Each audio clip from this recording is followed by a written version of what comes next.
China. Vamos a entrar ahora en más detalles. Aquí está el tema de deflación que presentaba el informe de Deloitte. Te he sacado, como siempre, notas de lo que he visto más relevante para ese informe.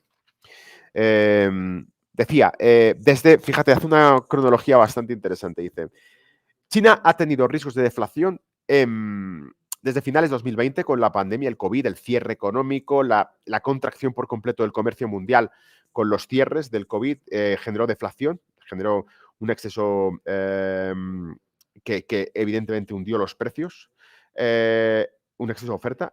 Lo que vimos fue que para 2022, al revés, lo que ocurría es que se reactivaba toda la economía a nivel global y que, por lo tanto, como la oferta se había reducido, dada el exceso de oferta de finales de 2020, la oferta se ha ido reduciendo. ¿Para qué vas a sacar 50 productos al mercado si no se están vendiendo por el cierre? No se están comercializando, no se venden. ¿Para qué los sacas? Saca 10, saca 12. Se quitan los cierres, las restricciones COVID, y al quitarlas la demanda se explota, todo el ahorro que tienes acumulado durante la época de cierre económico vuelve a repuntar y, por lo tanto, lo que ocurre en este caso es que se repunta la inflación, factores energéticos incluidos también, el gas, etcétera, ¿vale? Entonces, finales de 2020 deflación, finales de 2022 inflación, ahora situación actual, Occidente luchando contra una inflación que parece estar desapareciendo en el caso de Estados Unidos.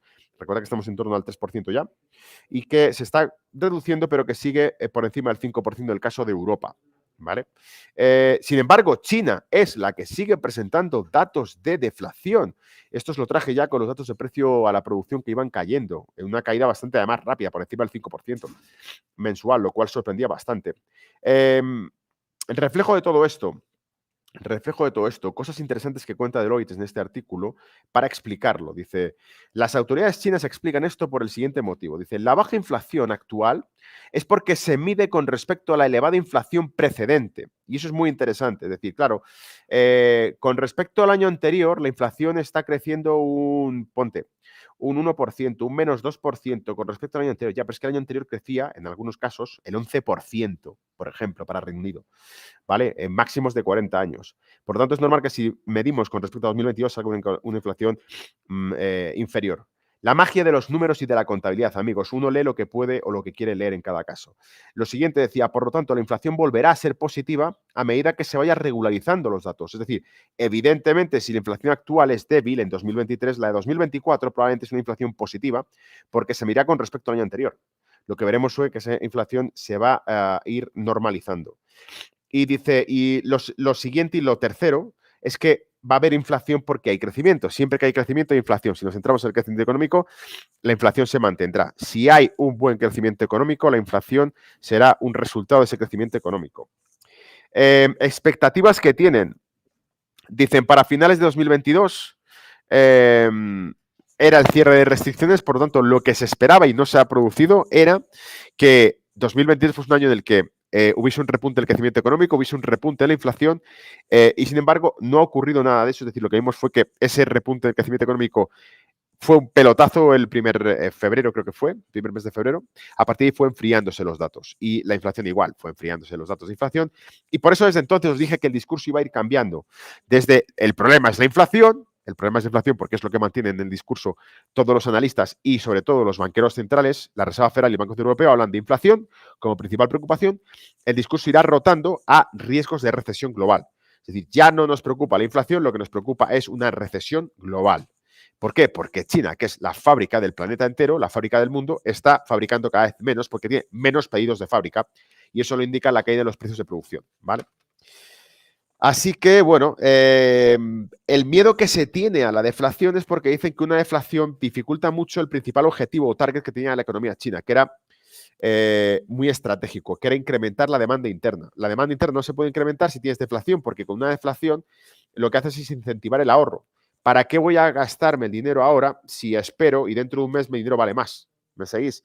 Entonces, tu capacidad de ahorro no se va a canalizar a inversión. No voy a comprar un inmueble, una vivienda ahora, si estamos en deflación, porque quizá dentro de un año va a estar más barata. Y eso aplicado a todo, cualquier activo de capital que quieras comprar. Un vehículo, propiedades, real estate, cualquier historia, vas a considerarla que probablemente en situaciones de deflación cualquier activo de inversión va a ser más barato en el futuro. Así que la inversión se contrae, aumenta el ahorro y esto es lo que no quiere China. China quiere reactivar su consumo interno porque es básicamente su principal objetivo y target. Os contábamos en el reporte anterior precisamente que las crisis anteriores que tuvo China trató de reequilibrarlas, potenciando, por ejemplo, en la de 2016, 2015-2016, cuando hubo riesgos de fuga de capitales en China y China blindó su sistema de capitales, su mercado de capitales, para evitar la salida de dinero. En aquel momento, lo que se hizo fue dar muchísimas ventajas fiscales a la inversión inmobiliaria que produjo esa explosión del mercado inmobiliario que estamos viendo ahora, que está súper apalancado y reventando el Evergreen y todo el sector inmobiliario chino que se está reduciendo ahora. Pero en este momento, claro, si hay riesgos de deflación de nuevo y riesgos de recesión de nuevo en China, a día de hoy no pueden tirar por el mercado inmobiliario. Lo que hacen con el mercado inmobiliario ya lo hemos visto y os lo he contado aquí.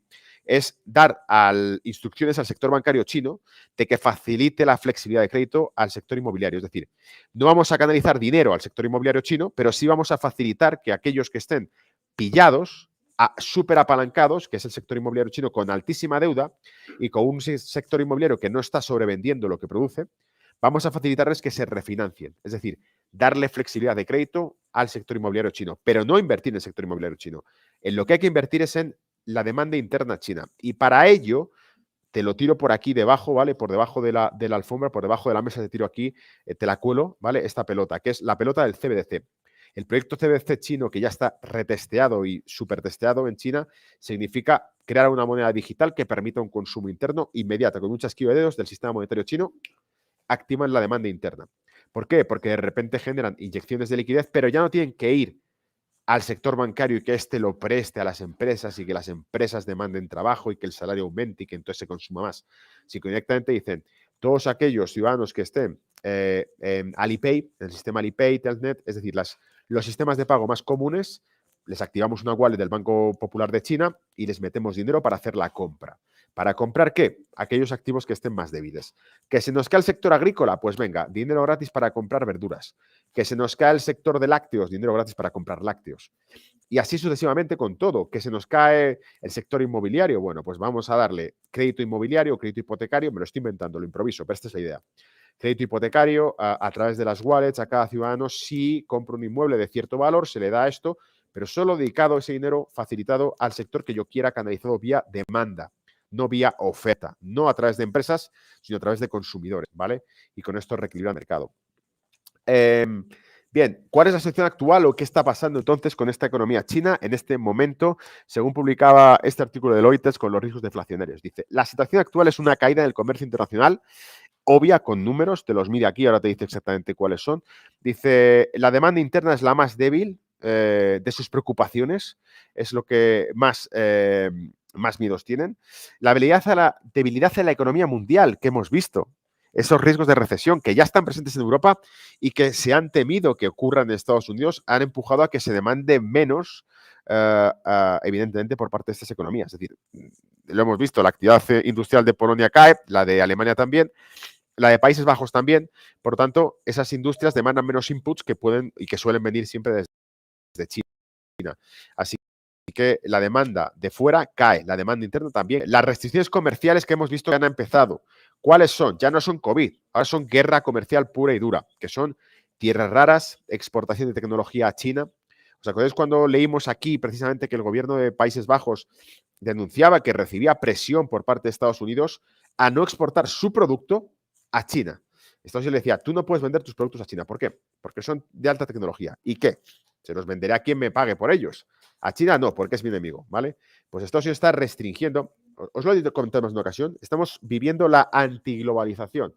Estados Unidos está convirtiéndose en un agente antiglobalizador, en un agente que está aumentando la regulación comercial, las barreras comerciales, las restricciones, las tan llamadas sanciones, mientras que China está tratando de promover el Road Belt Initiative, la ruptura de barreras comerciales y el libre comercio a nivel global, a un nivel que jamás se ha conocido, porque el Road Belt Initiative es el mayor tratado de libre comercio que nunca se ha creado jamás entre naciones. O sea, es brutal, ¿vale? A escala china, como todo. Entonces, estas restricciones de comercio son aplicadas por Estados Unidos, por Japón y por Países Bajos en lo que se refiere a tecnología. Las contramedidas chinas son restringir las exportaciones de tierras raras a Europa y a Estados Unidos como venganza, ¿vale? El resultado de todo esto es una caída en las exportaciones de China del 23,1% hacia Estados Unidos, del 20,6% hacia Europa y del 21,4% hacia el sudeste asiático.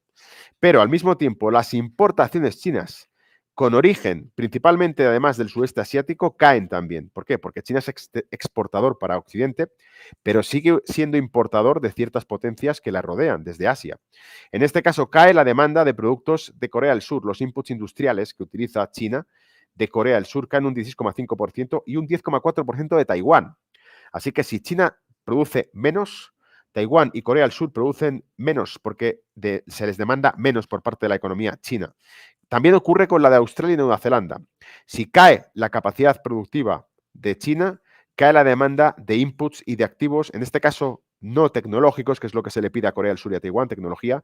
En el caso de Australia y Nueva Zelanda, casualmente a los anglosajones se les pide comida y energía. Es decir, los neozelandeses y los australianos producen carbón, producen oro y producen alimentos, ganado para China, ¿vale? En fin, amigos, como siempre, un reporte bastante extenso que te está dando una visión global de todo el planeta, de cómo está el mundo ahora mismo.